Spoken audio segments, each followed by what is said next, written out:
नमस्कार दोस्तों, एक बार फिर आपका कलाम के इस ऑनलाइन डिजिटल प्लेटफॉर्म पर हार्दिक स्वागत और अभिनंदन। आरएस प्री 2021 को ध्यान में रखते हुए कलाम संस्थान पूरी रिसर्च के साथ आरएस की प्रीवियस पेपर एनालिसिस प्रोग्राम को चला रहा है, जिसके तहत हम ये पता कर सकें कि आरएस में प्रश्न किस प्रकार से आते हैं और भविष्य में जो पहले से आए हुए प्रश्नों से आगे किस प्रकार से और प्रश्न बन सकते हैं। साथ ही साथ हमें आरएस प्री 2021 में किस प्रकार से ध्यान रखना चाहिए, इसके लिए कलाम की पूरी टीम आपके लिए समर्पित रूप से लगी हुई है। एक पूरी ऊर्जा के साथ, पूरी उमंग के साथ, पूरी विश्वास के साथ और पूरी प्रामाणिकता के साथ हम आपके सामने कुछ ऐसे फैक्ट्स प्रेजेंट कर रहे हैं जो आपको आरएस 2021 में बहुत अधिक मदद कर सकते हैं। इसी कड़ी में दोस्तों, आज हमारी जो तीसरी क्लास है जिसमें हम प्रीवियस पेपर का एनालिसिस यहाँ पर कर रहे हैं, उसी कड़ी में आरएस प्रीवियस पेपर्स में किस प्रकार से प्रश्न पूछे गए हैं, स्पेशली हमने 2013 और 2016 को स्पेशली फोकस किया है कि वहां से किस प्रकार से एग्जाम में प्रश्न बने हैं। इसी कड़ी में आज देखिए, आप सबसे पहले आरएस 2013 में आया हुआ क्वेश्चन है और आपकी स्क्रीन पर वो क्वेश्चन आपको दिखाई दे रहा है। सूची फर्स्ट को सूची सेकंड के साथ सम्मिलित कीजिए। सूची फर्स्ट को सूची सेकंड के साथ सम्मिलित कीजिए और यहां पर ये चार नाम आपको दिए गए हैं। उसमें नंबर 1 एस.ए. डांगी,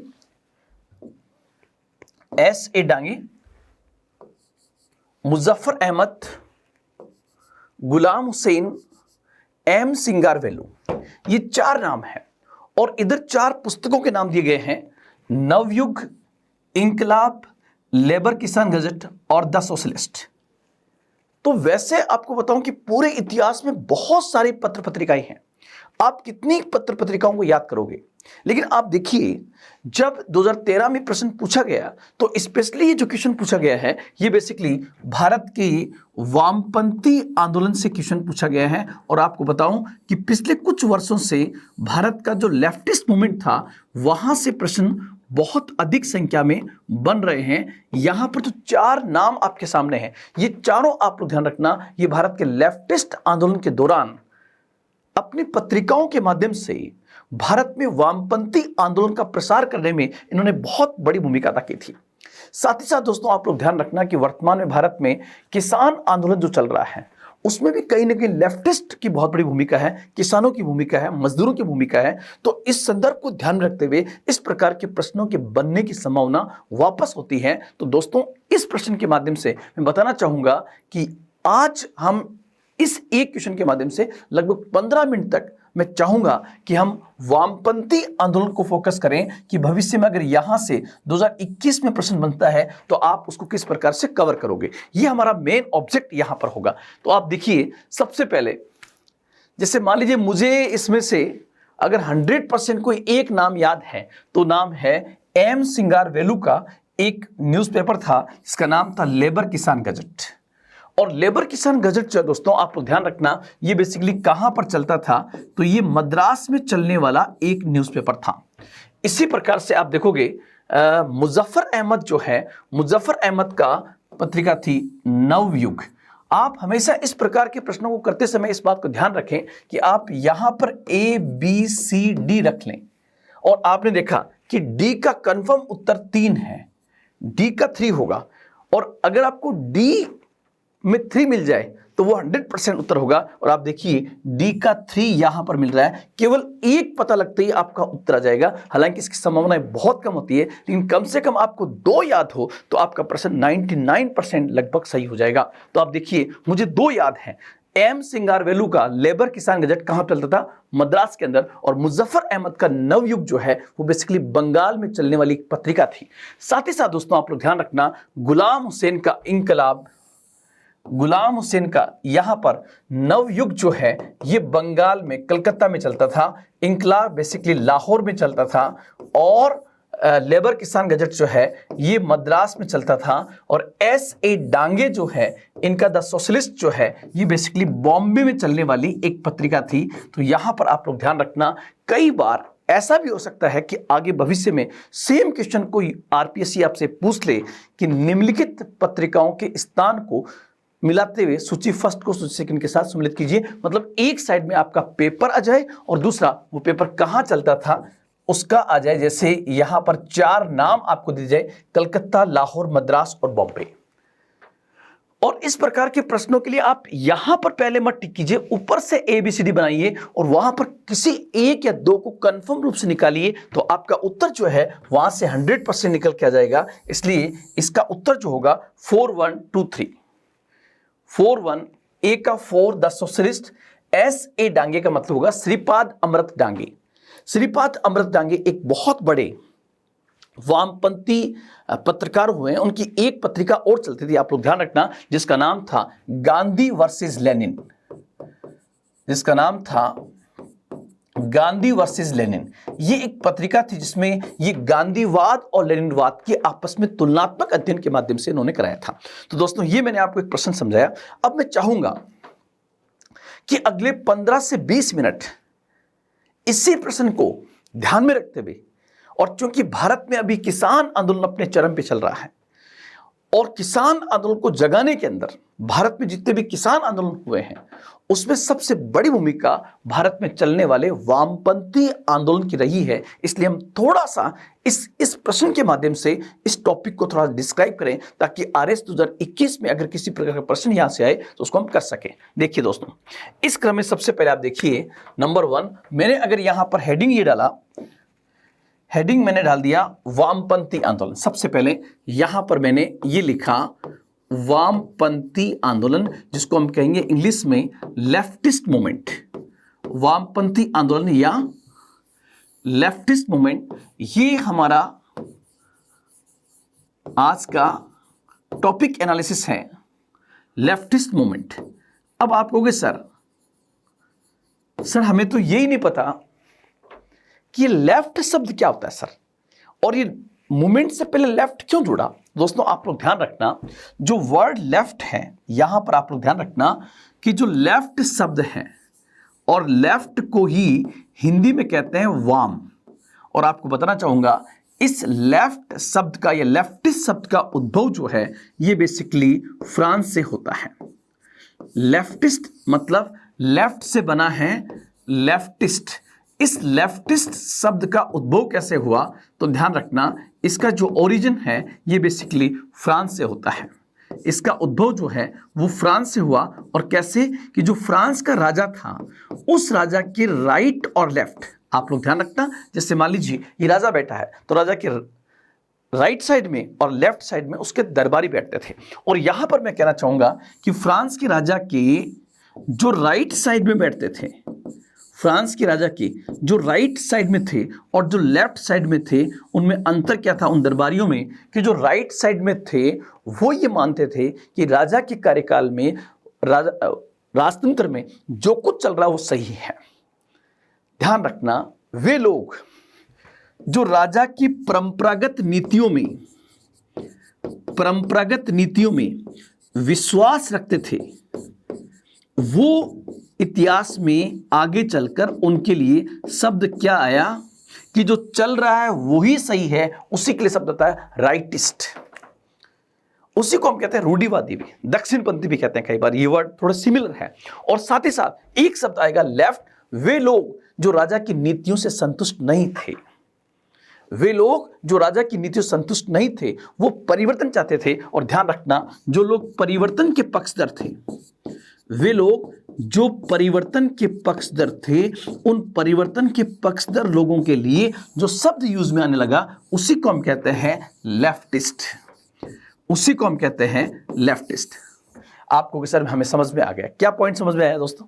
आप लोग ध्यान रखना, वे लोग जो समाज में परिवर्तन की बात करते थे, चेंजेस इन द सोसाइटी, उनके लिए लेफ्टिस्ट शब्द का प्रयोग होने लगा। अब आगे बढ़ें, उससे पहले मैं चाहूंगा कि आप ये देखें कि पूरी दुनिया में समय समय पर परिवर्तन की बात तो कई लोगों ने की, लेकिन समाज में आमूल चूल परिवर्तन की बात जो शख्स बहुत बड़े स्तर पे करता है, उस शख्स का नाम था, उस शख्सियत का नाम था कार्ल मार्क्स। तो आप लोग यहां पर ध्यान रखना, हम थोड़ा सा देखने जा रहे हैं किसको, कार्ल मार्क्स को। कार्ल मार्क्स को आप कहोगे सर कार्ल मार्क्स किस देश का था, तो ये जर्मनी का था।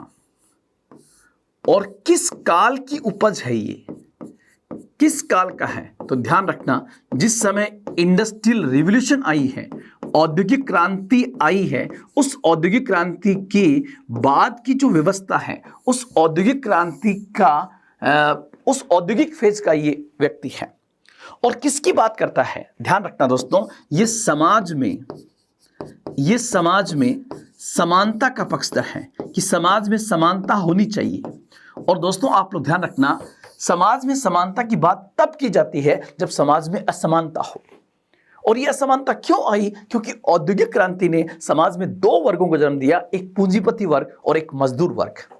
जो पूंजीपति था वो बहुत अधिक पैसे वाला था, जबकि जो मजदूर था वो उसकी तुलना में उतना ही गरीब था। इसलिए समाज में आर्थिक रूप से एक बड़ी खाई पैदा हो गई, अर्थात समाज में असमानता क्रिएट हो गई।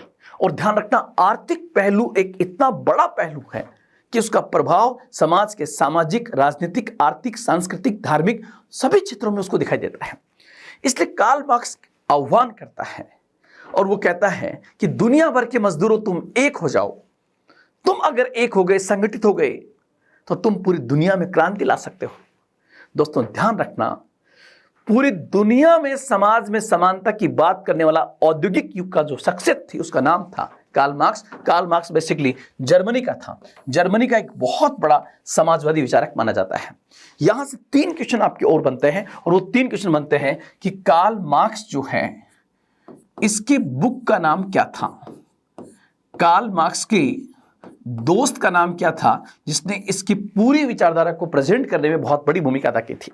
साथ ही साथ दोस्तों आप लोग ध्यान रखना, एक क्वेश्चन और बनता है कि कार्ल मार्क्स का जो डिक्लेरेशन लेटर था, जो इसका घोषणा पत्र था, उस घोषणा पत्र को इतिहास में किस नाम से जाना जाता है। तो ये 3 पॉइंट आप और ले देना। यहां पर इन तीनों का उत्तर भी मैं आपके सामने रिप्रेजेंट कर देता हूं ताकि आप इसको कर सकें। ध्यान रखना, आपसे पूछे बिल्कुल सिंपल क्वेश्चन कि दास कैपिटल नामक पुस्तक का लेखक किसको माना जाता है, तो दास कैपिटल जो है ये बेसिकली कार्ल मार्क्स की थी। वह कौन सा व्यक्ति था जिसने कार्ल मार्क्स को उसकी विचारधारा को इंप्लीमेंटेशन करने में बहुत बड़ा सहयोग किया था, तो उसका दोस्त था फ्रेडरिक एंजल्स।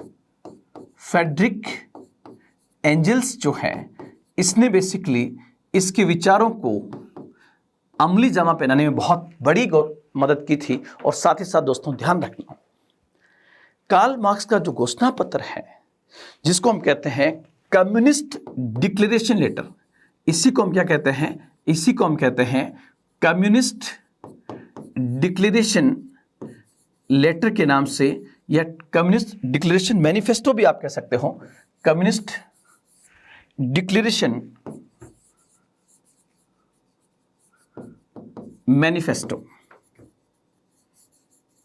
मैनिफेस्टो भी कह सकते हो। और इसी को हम कहते हैं हिंदी में साम्यवादी घोषणा पत्र। इसी को हम कहते हैं साम्यवादी घोषणा पत्र। आपके दिमाग में एक पॉइंट और आ सकता है कि सर बहुत दिनों से एक चीज समझ में नहीं आ रही कि इनिशियल स्टेज जब साम्यवाद की घोषणा होती है, कार्ल मार्क्स करता है, उस समय साम्यवाद और समाजवाद में अंतर क्या है। तो ध्यान रखना दोस्तों, उस इनिशियल स्टेज में समाजवाद और साम्यवाद दोनों का ऑब्जेक्ट समाज में समानता को स्थापित करना है। लेकिन समाजवाद जो है वो वर्ग समन्वय की बात करता है, क्लास कोऑपरेशन की बात करता है, जबकि साम्यवाद वर्ग संघर्ष की बात करता है। अर्थात साम्यवादियों का मानना था, कार्ल मार्क्स का मानना था कि पूंजीपति अपने अधिकार मजदूर को देगा नहीं, बल्कि उसके लिए छीनना पड़ेगा। और जब छीनने की बात आएगी तो वर्गों के मध्य संघर्ष होगा। संघर्ष का मतलब पूंजीपति वर्सेस मजदूरी नहीं है, बल्कि पूंजीपति को संरक्षित करने वाले, प्रोटेक्शन देने वाले वो तमाम लोग जो उसके साथ में हैं, उनके साथ मजदूरों को संघर्ष करना होगा। इसी को हम कहते हैं साम्यवादी घोषणा पत्र। और वो कहता है, कार्ल मार्क्स कहता है कि इस औद्योगिक फेज में पूरी दुनिया में 8 से 10 देश उस समय ऐसे थे जो पूरी तरह से इंडस्ट्रियल कंट्री माने जाते थे, जैसे ब्रिटेन, फ्रांस, जर्मनी, रसिया। देखिए आप उस समय के जो औद्योगिक देश हैं, उस समय के जो औद्योगिक देश हैं, इंडस्ट्रियल कंट्रीज हैं, जिसमें नाम आता है ब्रिटेन का, फ्रांस का, इटली का, जर्मनी का, जापान का, रसिया का, ये सब के सब उस जमाने में इंडस्ट्रियल कंट्रीज हुआ करते थे। और यहां पर कार्ल मार्क्स ये संकेत करता है कि जिस देश में पूंजीपति और मजदूर की खाई जितनी चौड़ी होगी, वहां पर सबसे पहले साम्यवादी क्रांति आएगी। उसका इशारा जो था वो बेसिकली ब्रिटेन की तरफ था। लेकिन आप लोग ध्यान रखना, साम्यवादी क्रांति के लिए सर्वाधिक अनुकूल जो सर्कमस्टेंसेस थी, जो परिस्थितियां थी, वो बेसिकली रसिया में थी। इसलिए आप लोग ध्यान रखना, यहां से पहला क्वेश्चन आएगा कि कार्ल मार्क्स के विचारों के आधार पर, कार्ल मार्क्स के विचारों के आधार पर दुनिया की पहली साम्यवादी क्रांति किस देश में आती है। तो दोस्तों आप लोग ध्यान रखना, दुनिया की सबसे पहली कम्युनिस्ट रिवॉल्यूशन जो है वो बेसिकली आती है नंबर 1 1917 में। सबसे पहली क्रांति रसिया में आई और इस क्रांति को लाने वाला व्यक्तित्व था लेनिन। और लेनिन जो है वो साम्यवादी रूस का पहला राष्ट्रपति बनता है। और आपसे पूछे कि साम्यवादी क्रांति, कम्युनिस्ट रिवॉल्यूशन जो है वो जब रूस में आई तो उसके बाद किस देश में गई, तो नंबर 2 होगा 1924 में। ये दोस्तों चाइना में आती है और यहां पर इसको लाने वाला था माओ त्से-तुंग। अब आप देखिए दोस्तों, यहां पर सबसे पहले समाज में परिवर्तन करने वालों को लेफ्टिस्ट कहते हैं। सबसे बड़ा लेफ्टिस्ट कार्ल मार्क्स हुआ, इसलिए कार्ल मार्क्स की थ्योरी को मार्क्सवाद भी कहते हैं।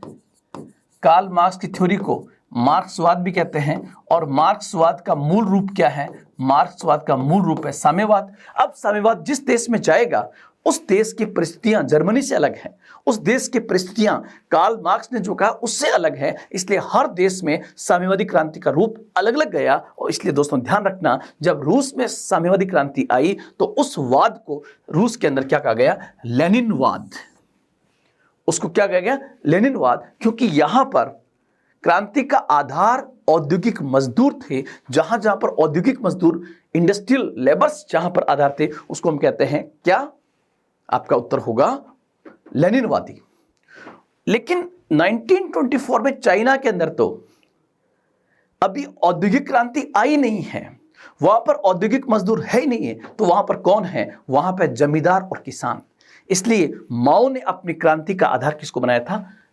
लैंडलेस लेबर्स को, किसानों को बनाया था, भूमिहीन किसानों को। इसलिए जहां जहां पर क्रांति का आधार भूमिहीन किसान होंगे उसको हम कहेंगे माओवादी, उन्हीं को हम कहेंगे माओवादी। तो ध्यान रखना, ये एक बेसिक आधार है। जैसे आपको पता है भारत में जो नक्सलवादी आंदोलन शुरू हुआ वो बेसिकली 1967 में बंगाल के नक्सलवाड़ी गांव से शुरू हुआ था, इसलिए उसको नक्सलवाद कहते हैं। लेकिन नक्सलवाद को माओवाद क्यों कहते हैं? क्योंकि 1967 में जो बंगाल के नक्सलवाड़ी गांव से आंदोलन शुरू हुआ, भूमिहीन किसानों ने जमींदारों के खिलाफ किया था, इसलिए उसको हम लेनिनवाद नहीं कहेंगे, उसको हम क्या कहेंगे? माओवाद। क्योंकि माओ के भी क्रांति का आधार किसान थे। तो ये तो हो गया ये वाला। और दोस्तों ध्यान रखना, 1917 की जो रशियन रिवॉल्यूशन आई, उस रशियन रिवॉल्यूशन ने पूरी दुनिया में समानता का एक रास्ता दिखाया कि समाज में किस प्रकार समानता स्थापित की जा सकती है, किस प्रकार उत्पादन और वितरण पर कब्जा करके, उत्पादन और वितरण पर कब्जा करके समाज में समानता स्थापित की जा सकती है। और इसी समय यूरोप में कई भारतीय पढ़ने के लिए गए हुए थे, जैसे सुभाष चंद्र बोस, जवाहरलाल नेहरू, एम.एन. रॉय। ये लोग जो थे ये इस क्रांति से काफी प्रभावित थे। इसलिए मैं कहना चाहूंगा कि जिस प्रकार से रसिया और चाइना में साम्यवादी क्रांति के माध्यम से एक नई प्रकार की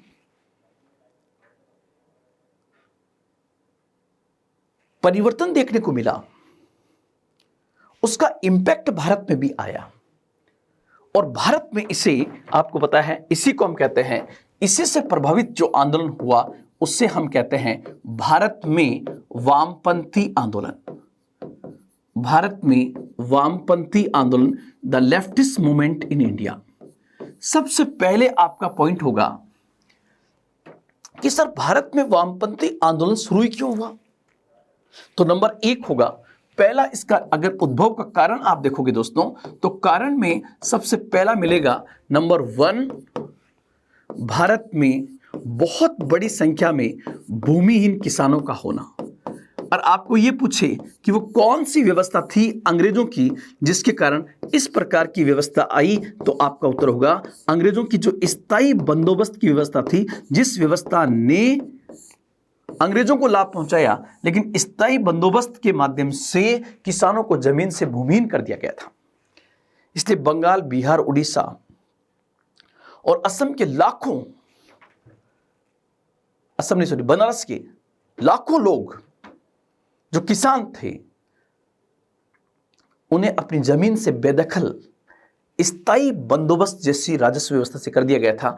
इसलिए वे तमाम लोग जो भूमिहीन थे वो इसकी ओर प्रभावित हुए कि हमारे देश में भी इस प्रकार से होना चाहिए। साथ ही साथ दोस्तों आप लोग ध्यान रखना, 1917 की जो रूसी क्रांति थी, उस रूसी क्रांति का प्रभाव जो है वो बेसिकली यहां पर आता है। और तीसरा पॉइंट आप लोग ध्यान रखना, इस समय कुछ ऐसे न्यूज़पेपर्स थे जो वामपंथी लोग थे, जिन्होंने अपने न्यूज़पेपर के माध्यम से अपने विचारों को भारत में फैलाया। उसमें नाम आता है दोस्तों, यही क्वेश्चन आपके आरएस 2013 में पूछा गया था, वो न्यूज़पेपर्स किसके थे? तो उसी में आप लोग ध्यान रखना, जो मैंने आपको कहा उसमें एक नाम आपके सामने आएगा। सबसे पहले नंबर 1 जो है आप लोग ध्यान रखना, एक नाम इसमें आएगा श्रीपाद अमृत डांगे। ये नाम आप याद करके जाना दोस्तों, जिसका एग्जाम में पूछा गया है। और श्रीपाद अमृत डांगे बेसिकली अपना न्यूज़पेपर कहां से निकालते थे? तो ये जो न्यूज़पेपर निकालते थे उसमें नाम आता है बॉम्बे का, मतलब इन्होंने अपना न्यूज़पेपर कहां से निकाला? बॉम्बे से।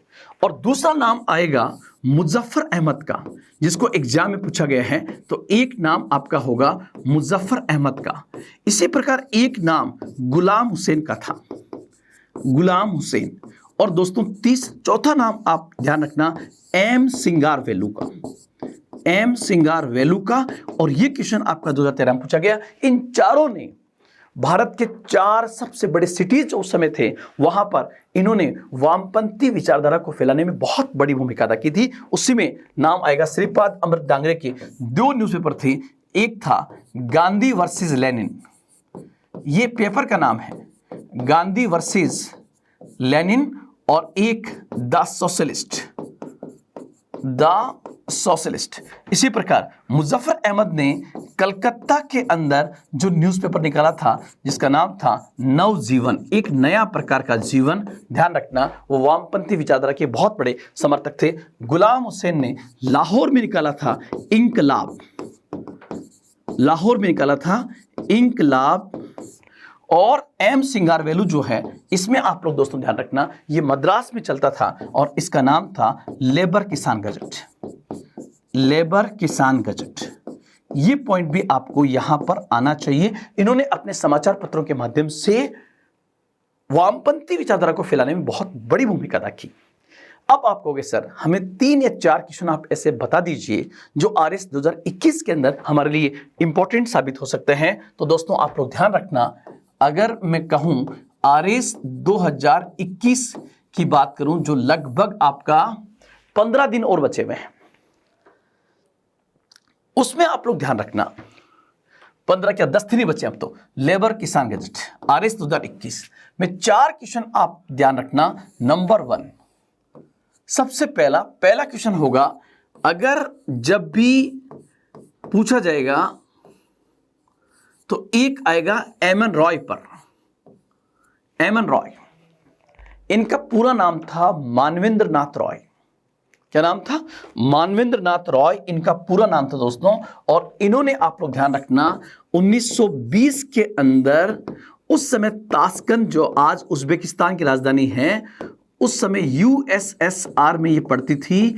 और इन्होंने यूएसएसआर में जाकर जिस पार्टी की स्थापना की उसी को हम कहते हैं कम्युनिस्ट पार्टी ऑफ इंडिया, जिसको सीपीआई के नाम से जाना जाता है। तो आप लोग ध्यान रखना, भारत में पहली जो कम्युनिस्ट पार्टी बनी थी, उस कम्युनिस्ट पार्टी की स्थापना भारत से बाहर ताशकंद, जो वर्तमान में उज्बेकिस्तान की राजधानी है, उस समय रसिया का पार्ट हुआ करती थी, उसका हिस्सा था, वहां पर इन्होंने जाकर इसकी स्थापना की थी। ये पॉइंट आपको यहां पर स्पेशली ध्यान रखना है। और अक्टूबर 1920 में ये स्थापना होती है दोस्तों। अक्टूबर 1920 में ताशकंद में सीपीआई की स्थापना मानवेंद्र नाथ रॉय के द्वारा की गई थी। यहां पर आप लोग ध्यान रखना, इनका पूरा नाम था मानवेंद्र नाथ रॉय।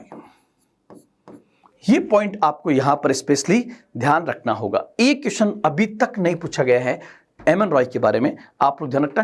कम्युनिस्टों की पूरी दुनिया में सबसे बड़ा सेंटर था रसिया की राजधानी मॉस्को, और वहां पर उनकी सबसे बड़ी कमेटी थी, जिसको हम कहते हैं कम्युनिस्ट इंटरनेशनल। क्या कहते हैं उसी को? Communist international. और इस कम्युनिस्ट इंटरनेशनल के सदस्य बनने वाले पहले भारतीय कौन थे, फर्स्ट इंडियन कौन थे? तो आप लोग ध्यान रखना दोस्तों, कम्युनिस्ट इंटरनेशनल के मेंबर बनने वाले पहले इंडियन जो है वो बेसिकली एमएन रॉय थे। इसी प्रकार आप लोग ध्यान रखना दोस्तों, एक सीपीआई और बनती है, सीपीआई 2 बनती है 1925 के अंदर, और यहां पर इसकी स्थापना सत्य भक्त के द्वारा की गई थी, और यह स्थापना होती है कानपुर के अंदर। यह भी एक कम्युनिस्ट पार्टी यहां पर थी। इसी प्रकार एक बनती है लेबर स्वराज पार्टी।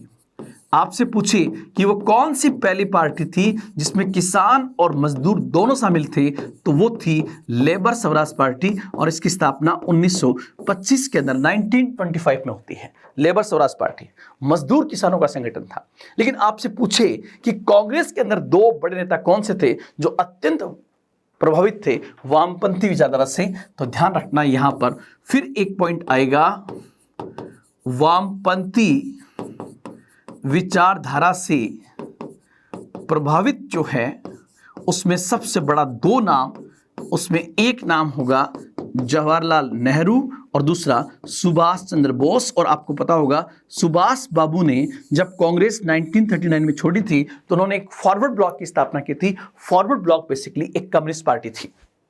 तो ये पॉइंट भी आपको ध्यान रखना है। आप कहोगे सर और क्या बन सकता है, तो और के लिए आप मेरा एक इंपॉर्टेंट पॉइंट और मानना, कुछ कांग्रेसी जो है वो अत्यंत प्रभावित थे और उन्होंने पार्टी की स्थापना कर दी।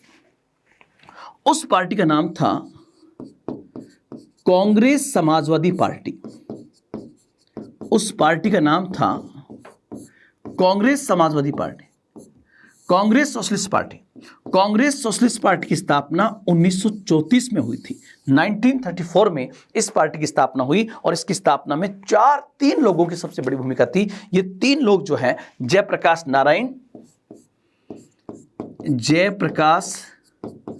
नारायण, मीनू मसानी और आचार्य नरेंद्र देव। ये 3 जो है ये मिलकर इसकी स्थापना करते हैं। तो आप लोग ध्यान रखना। इसी प्रकार का क्वेश्चन आपका ऐसे भी आ सकता है कि निम्नलिखित में से कौन कांग्रेस समाजवादी पार्टी की स्थापना में शामिल नहीं था? जैसे जयप्रकाश नारायण, मीनू मसानी, नरेंद्र देव, आचार्य नरेंद्र देव और जवाहरलाल नेहरू। तो उत्तर होगा डी, जवाहरलाल नेहरू। हाँ, वैसे वो वामपंथी विचारधारा से प्रभावित थे। और एक अभी तक क्वेश्चन पूछा नहीं गया है, ध्यान रखना, अंग्रेज जो है वो बेसिकली वामपंथी विचारधारा को कुचल देना चाहते थे और उन्होंने कुचलने के लिए कई वामपंथियों को पकड़ा था। और इस क्रम में वामपंथी लोगों को पकड़ने के लिए 3 कॉन्स्पिरेसी होती है, 3 षड्यंत्र के तहत आरोप लगते हैं और कई वामपंथियों को उन षड्यंत्रों के तहत गिरफ्तार करके जेल में डाल दिया जाता है। उसमें नंबर 1 था पेशावर षड्यंत्र जो 1922-23 में हुआ था। दूसरा कानपुर षड्यंत्र जो 1924 में हुआ था। और तीसरा मेरठ षड्यंत्र। ध्यान रखना, आपसे पूछे कि पेशावर, कानपुर और मेरठ षड्यंत्र का संबंध किससे था, और इनका क्रम भी ऐसे ही है, पेशावर 1922-23, कानपुर 1924 और मेरठ सिलेंडर केस 1929 में है। 1929, 1924 और ये 1922-23 के अंदर हुआ था। ये तीनों षड्यंत्र जो है जिसके तहत अंग्रेजों ने कई वामपंथियों को गिरफ्तार करके जेल में डाल दिया था। अभी तक ये क्वेश्चन आपके आरएस में नहीं पूछे गए हैं, इसलिए आप इनको बहुत अच्छे से तैयार करके जाना ताकि आपका बहुत अच्छा पार्ट ये हो सके। अब दोस्तों आगे बढ़ते हैं। ये आप देखिए आरएस 2016 का एक इंपॉर्टेंट क्वेश्चन, आरएस 2016 का। और आरएस 2016 में जो क्वेश्चन पूछा गया वो 1919 के अधिनियम पर पूछा गया था। और सबसे बड़ी बात क्या है कि 1919 के अधिनियम को लगभग 100 साल पूरे हो रहे हैं, क्योंकि 1919 का अधिनियम दोस्तों 1921 में लागू हुआ था। 1921 में लागू हुआ था और अभी 2021 चल रहा है और 2021 के अंदर ही आपका आरएस प्री का एग्जाम है। इसलिए मेरा अपना मानना है कि आप इस 2021 वाले पॉइंट से आप है ना 1919 के अधिनियम को बहुत अच्छे से करके जाना, और हो सकता है कि वो 1909 से उसका कंपैरिजन करा ले। तो ये पॉइंट आपको याद रखना है। तो देखिए दोस्तों, सबसे पहले हम इसको पढ़ते हैं। भारत सरकार अधिनियम 1919 1921 में लागू हुआ। ये बिल्कुल सही है, मैंने अपनी बातों में बोल भी दिया, तो ये बिल्कुल राइट है। और यहां पर ये कह रहा है असत्य कथन को छांटिए, मतलब इनमें से कौन सा एक कथन गलत है। दूसरा, ये अधिनियम मिंटो मार्ले सुधार के नाम से भी जाना जाता है।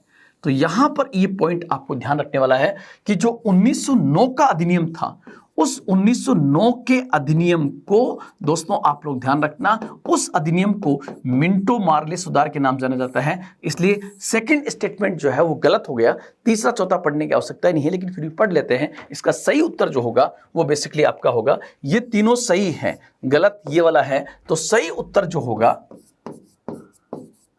सही उत्तर, क्योंकि इसमें असत्य कथन छांटना है, तो आपका सही उत्तर होगा आपका बी। ये इस टाइप से आपको निकालना है, क्योंकि ये कह रहा है असत्य कथन को चिन्हित कीजिए। तो मैंने क्या कहा, और इसी को मॉन्टेग्यू उस समय भारत के राज्य सचिव और लॉर्ड चैम्सफोर्ड भारत के वाइसरॉय थे। अब देखो, आप अगर थोड़ा सा भी दिमाग रखते हो तो आप सही करके आ जाओगे, क्योंकि तीसरा कंट्रोवर्सी क्रिएट कर रही है कि वो मॉन्टेग्यू का और चैम्सफोर्ड का नाम ही क्यों देगा, क्योंकि इस 1919 के अधिनियम को मॉन्टेग्यू चैम्सफोर्ड अधिनियम के नाम से भी जाना जाता है। थोड़ा सा पानी पी लेता हूं, फिर बात करते हैं।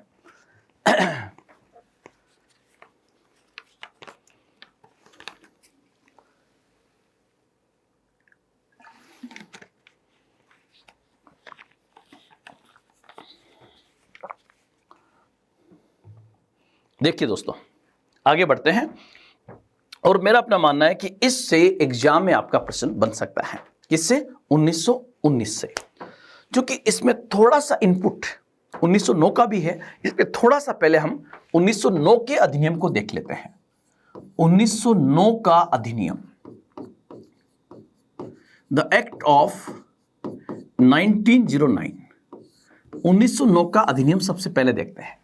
सबसे पहले उस समय लॉर्ड मिंटो, आप लोग ध्यान रखना, इसी को मार्ले मिंटो सुधार भी कहा जाता है।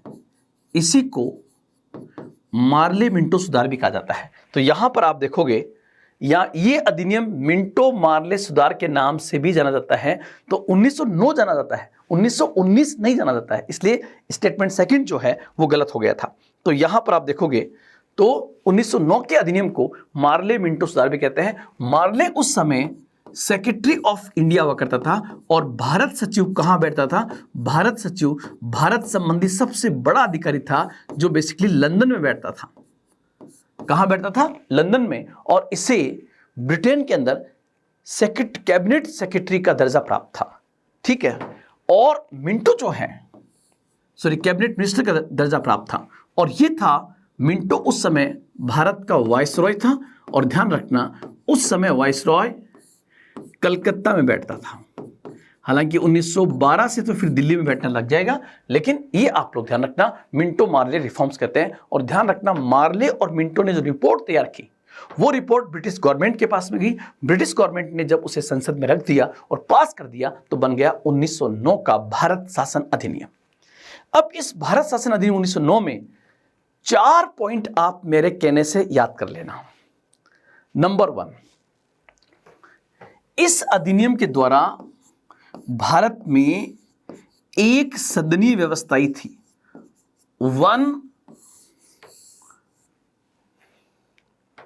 इसी को हम कहेंगे, आज जैसे आप देखोगे द्विसदनीय व्यवस्था है। आज हमारी संसद के 2 सदन हैं, लेकिन 1909 के अधिनियम कितने थे? केवल 1 था। और उस एक सदनीय व्यवस्था में कितने मेंबर थे? तो संख्या 16 से बढ़ाकर 60 कर दी गई थी। इसको हम जानेंगे। दूसरा, उस समय जो भारत सरकार हुआ करती थी, गवर्नमेंट ऑफ इंडिया, आप कहोगे सर वो भारत सरकार क्या जनता की चुनी हुई थी? नहीं, भारत सरकार जनता की नहीं चुनी हुई थी। तो किसको कहते थे? तो आप लोग ध्यान रखना, उस समय की गवर्नमेंट ऑफ इंडिया कौन थी? वाइसरॉय और उसकी काउंसिल को ही एक साथ कहते थे क्या? Government of India. और वाइसरॉय उसकी काउंसिल टोटल कितने थे? 1 + 8 = 9। अभी तक वाइसरॉय उसके काउंसिल में एक भी भारतीय सदस्य नहीं होता था। पहली बार, आप लोग ध्यान रखना, यहां से आपके एग्जाम में कई बार क्वेश्चन पूछा गया है कि पहली बार वाइसरॉय की काउंसिल में एक भारतीय सदस्य को शामिल किया गया। यह पहला भारतीय कौन था? या मैं ऐसे भी कह सकता हूं कि वो कौन सा अधिनियम था जिसमें पहली बार एक भारतीय सदस्य को वाइसरॉय की काउंसिल अर्थात गवर्नमेंट ऑफ इंडिया में शामिल किया गया? तो आपका उत्तर जो होगा वो बेसिकली होगा एसपी सिन्हा। क्या होगा? एसपी सिन्हा, सत्येंद्र प्रसाद सिन्हा। ये आपका उत्तर होगा। साथ ही साथ दोस्तों आप लोग ध्यान रखना, इसी में एक पॉइंट आपका और होगा, और वो पॉइंट आपका होगा कि वो कौन सा अधिनियम था जिस अधिनियम के द्वारा पहली बार भारत में सांप्रदायिक निर्वाचन प्रणाली की शुरुआत हुई। पहली बार सांप्रदायिक निर्वाचन प्रणाली की शुरुआत होती है, और सांप्रदायिक निर्वाचन प्रणाली के तहत पहली बार किस समुदाय के लिए राजनीतिक रूप से सीटें रिजर्व की जाती है? तो उत्तर आपका होगा मुस्लिम समुदाय के लिए। धार्मिक आधार पर पहली बार किस समुदाय के लिए सीटें रिजर्व की गई थी? तो उत्तर होगा मुस्लिम समुदाय के लिए। तो यहां पर एक बहुत इंपॉर्टेंट पॉइंट है। यहां पर सांप्रदायिक निर्वाचन प्रणाली का मतलब क्या होगा कि मान लीजिए जो सीट मुसलमानों के लिए रिजर्व की गई है, उस सीट पर जो उम्मीदवार खड़े होंगे वो केवल मुसलमान होंगे। ये तो हो गया आरक्षण। इसको सांप्रदायिक क्यों कह रहे हैं? सांप्रदायिक इसलिए कह रहे हैं कि उस सीट पर खड़े होने वाला न केवल मुसलमान होगा, बल्कि वोटिंग का अधिकार भी उस सीट पर केवल अल्पसंख्यक समुदाय अर्थात मुसलमानों को होगा। अतः धार्मिक आधार पर मतदाताओं के बीच में जो विभेद किया गया, उसी आधार पर इस प्रणाली को हम क्या कहते हैं? सांप्रदायिक निर्वाचन प्रणाली। आपको कि सर रिजर्वेशन तो आज भी है जैसे एससी समुदाय के लिए, तो जो एससी सीट आज भी रिजर्व है उस पर खड़ा तो केवल एससी होगा, लेकिन वोटिंग का अधिकार सबको होगा। उसको हम कहते हैं संयुक्त निर्वाचन प्रणाली। वोट देने का अधिकार सबको होगा, सीट रिजर्व है तो होगा संयुक्त निर्वाचन प्रणाली, और वोटिंग का अधिकार और उम्मीदवार खड़ा करने का अधिकार यदि समुदाय विशेष को होगा तो उसको हम कहेंगे सांप्रदायिक निर्वाचन प्रणाली। और आपसे पूछे कि भारत में वैधानिक सांप्रदायिकता का पिता किसे कहते हैं? भारत में वैधानिक सांप्रदायिकता का पिता किस व्यक्ति को कहा जाता है? तो भारत में उस समय चूंकि वाइसरॉय लॉर्ड मिंटो था, इसलिए लॉर्ड मिंटो को भारत में वैधानिक सांप्रदायिकता का, लीगलाइज कम्युनलिज्म का फादर कहा जाता है। एक पॉइंट और दोस्तों ध्यान रखना कि वो कौन सा व्यक्ति था जिसने कहा कि हम सांप के दांत बोने जा रहे हैं जिसका परिणाम अत्यंत खतरनाक होगा? तो होगा मार्ले। मतलब क्या होगा? लॉर्ड मार्ले जो है लॉर्ड मिंटो को लिखता है कि हम भारत में जो कुछ करने जा रहे हैं वो सांप के दांत बोने के समान है, अर्थात इससे भारतीय समाज आगे जाके बढ़ जाएगा और इसके परिणाम अत्यंत खतरनाक होंगे। उसकी कहानी सच साबित हुई कि 1947 में जो भारत का विभाजन हुआ उसके बीज जो है वो वैधानिक रूप से कब बोए गए थे, तो वो 1909 की इस सांप्रदायिक निर्वाचन प्रणाली के माध्यम से बोए गए थे। बहुत बड़ा अधिनियम है, लेकिन मैंने आपको कुछ 3-4 पॉइंट जो इंपॉर्टेंट है वो आपके सामने रखे। अब इसी से लगता हुआ हम एक और देखने का प्रयास करेंगे और वो आपका होगा 1919 का अधिनियम, द एक्ट ऑफ 1909, 1919 का अधिनियम। और चूंकि मैं फिर कह रहा हूं कि आरएस प्री 2021 के दृष्टिकोण से, चूंकि 1919 का अधिनियम जो है वो 1921 में लागू हुआ, 1921 में लागू हुआ और अब चल रहा है 2021, इसलिए आप देख रहे हो यहां पर ये 100 वर्ष पूरे हो रहे हैं। और जहां पर भी 100 ईयर्स, 75 ईयर्स पूरे हो रहे हो, वहां से परीक्षा में क्वेश्चन पूछे जाने की संभावना बहुत ज्यादा होती है। तो ये पॉइंट आप यहां पर ध्यान रखोगे। साथ ही साथ दोस्तों आप लोग ध्यान रखना कि जो 1919 का अधिनियम था, इस अधिनियम को तैयार करवाने में उस समय के सेक्रेटरी ऑफ इंडिया मॉन्टेग्यू और उस समय के वाइसरॉय चेम्सफोर्ड की बड़ी भूमिका थी। इसलिए इस अधिनियम को मॉन्टेग्यू चेम्सफोर्ड सुधार के नाम से भी इसको जाना जाता है। पहला पॉइंट तो आपको ये याद रखना है। अब आप कहोगे सर हमें इस अधिनियम से आप ऐसे 5 या 6 पॉइंट बता दो सर, जो हम आरएस 2021 के प्री के पॉइंट से याद करके जाए, हमारे काम आ जाए सर। तो आप मेरी तरफ से ये पॉइंट्स याद करके जाना दोस्तों। शायद मेरा ये एक क्लास आपके लिए कुछ प्रश्नों के सरल करने में इंपॉर्टेंट रोल अदा कर दे। उसमें नंबर 1 मैं यहां पर कहूंगा भारत सचिव का वेतन भत्ता, ये पॉइंट आप याद करके जाना। भारत सचिव का वेतन भत्ता पहला पॉइंट। दूसरा पॉइंट दोस्तों आप याद करके जाना, सेकंड पॉइंट जो है वो आपका होगा नंबर 2, भारतीय उच्चायुक्त, the high commissioner of India, भारतीय उच्चायुक्त लंदन में, या मैं कह सकता हूं ब्रिटेन के अंदर, भारतीय उच्चायुक्त लंदन के अंदर। 2 पॉइंट आपके कंप्लीट हुए। तीसरा पॉइंट आप लोग ध्यान रखना, विषयों का विभाजन। तीसरा पॉइंट आपका होगा विषयों का विभाजन। तो ये पॉइंट भी आपको बहुत अच्छे से याद रखना। पहली बार भारत में केंद्रीय और प्रांतीय विषयों का स्पष्ट रूप से विभाजन किस अधिनियम से किया गया था? तो उत्तर होगा आपका 1919 का अधिनियम।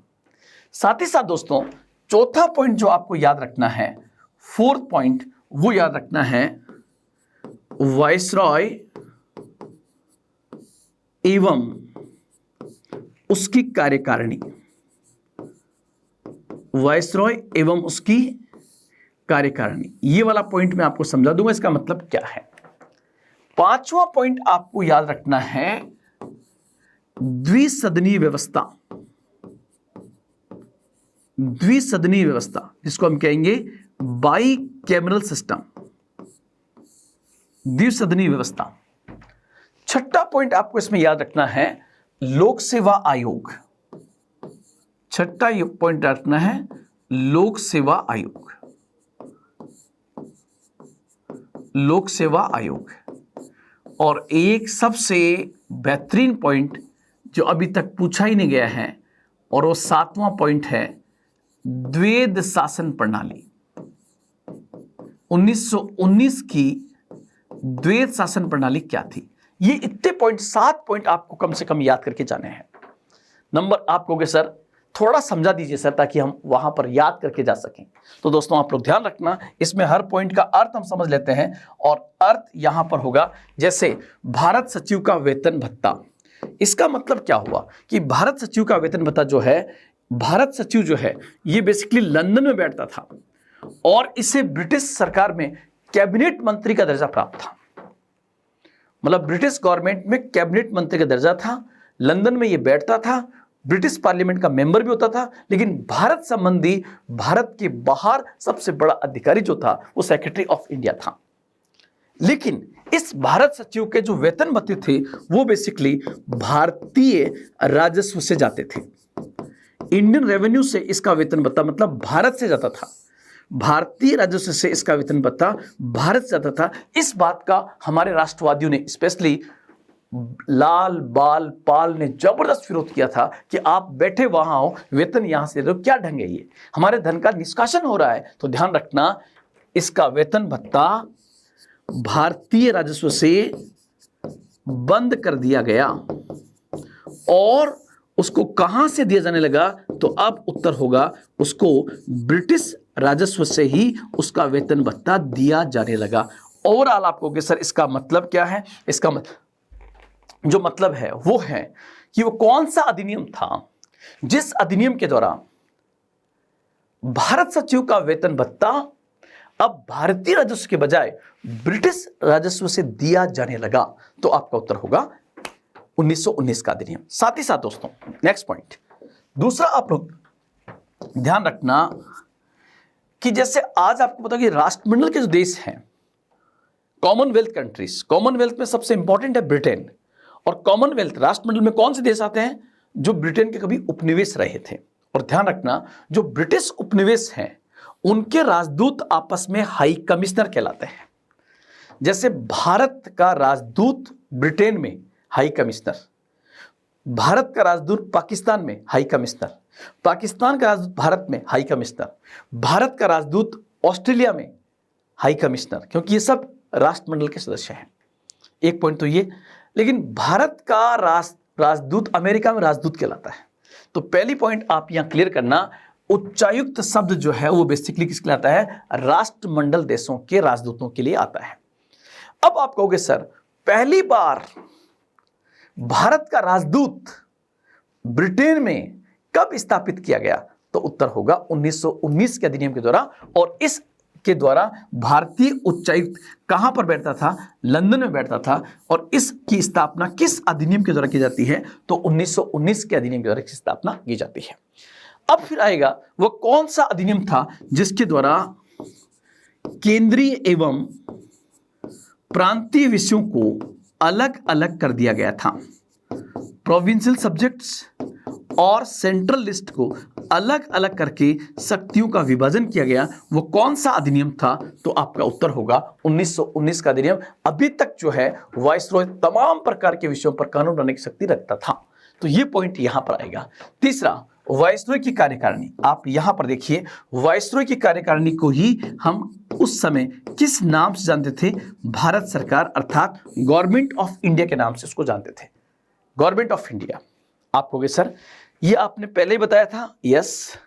देखिए यहां पर भारत सरकार कहते थे वाइसरॉय और उसकी काउंसिल को हिंदी में कहते हैं कार्यकारिणी।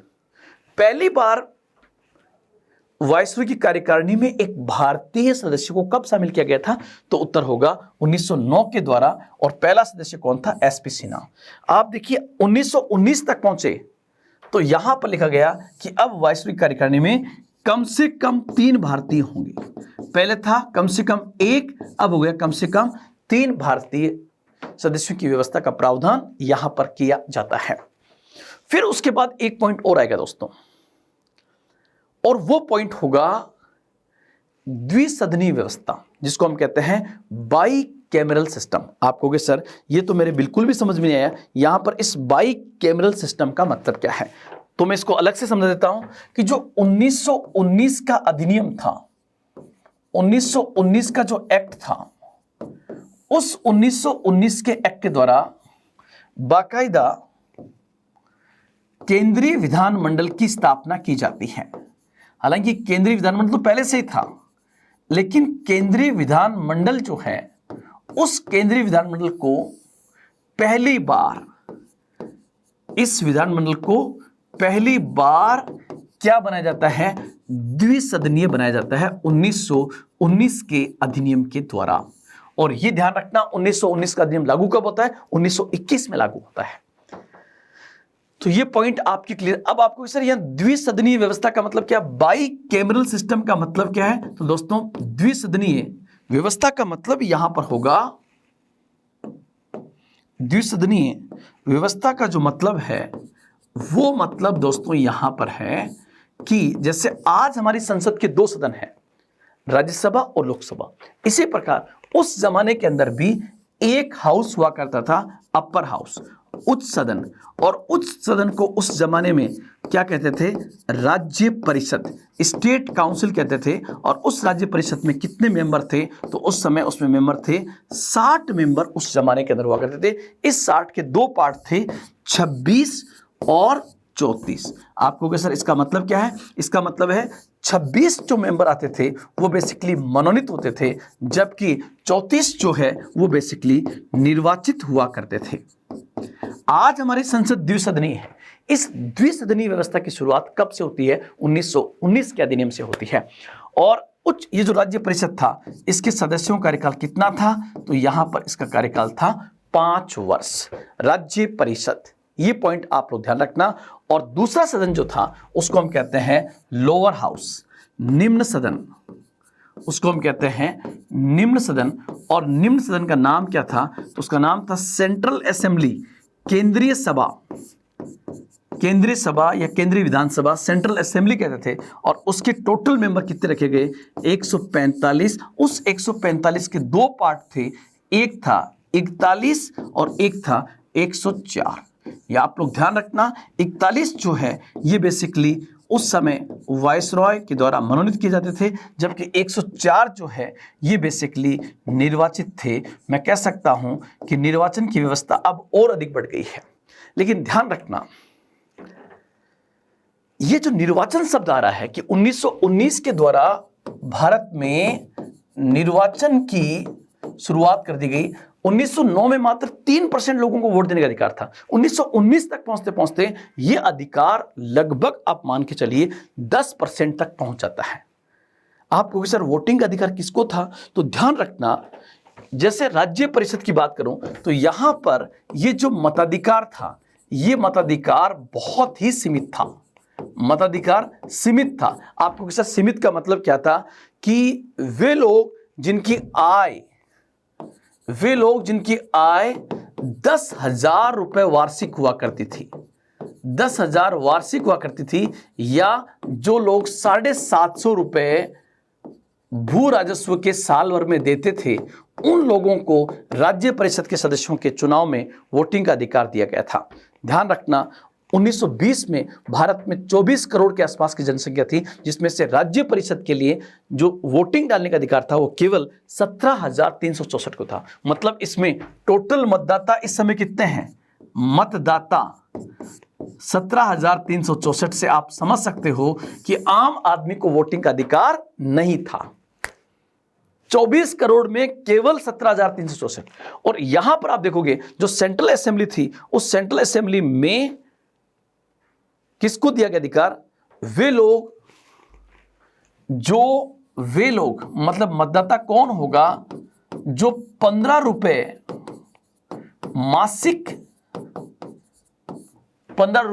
मासिक नगर पालिका को देता था, उसको ही वोटिंग अधिकार दिया गया था। या न्यूनतम 2,000 रुपए की आय थी, इस टाइप से था। मतलब या तो टैक्स पे रखा गया था, और इस आधार पर सेंट्रल असेंबली के मतदाता कितने थे, तो यहां पर आप देखिए 9 लाख के आसपास मतदाता हुआ करते थे, और यहां पर 17,364 थे। याद रखने वाली बात क्या है कि पहली बार भारत में द्विसदनीय व्यवस्था की शुरुआत कब हुई, तो आपका उत्तर होगा 1919 के अधिनियम के द्वारा। 2 हाउस कौन से थे, राज्य परिषद और आपका सेंट्रल असेंबली। ये पॉइंट आपको याद रखना है। पीछे चलते हैं, यहां तक हम पहुंच गए।